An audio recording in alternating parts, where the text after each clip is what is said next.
Hi and welcome to DFM. Today I'm going to walk you through the settings options available in DFM. To get started, navigate to the Settings tab, where you can manage and customize all configurations easily.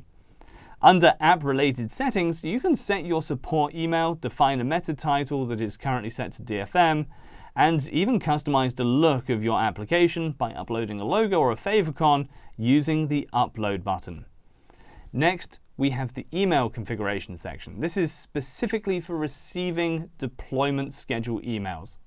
Here you can configure your SMTP settings by entering the SMTP hostname, port, user, and password, along with the email address from which notifications will be sent. Moving on to RDAP configuration, there's an auto-sync enabled feature that ensures the system can automatically sync RDAP users at a set interval. You can adjust the RDAP sync time as needed.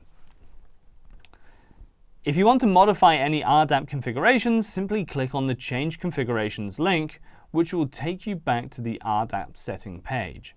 Then we have the Deployment Schedule section, where you can manage approver groups. You can select the approver group member who will receive email notifications for scheduled deployments. Additionally, you can set an email reminder time, ensuring that approvers receive a notification before the deployment occurs. Lastly, in the Service Account User Data section, you can configure the username and password for the service account. Once all changes are made, simply save the settings and you are good to go.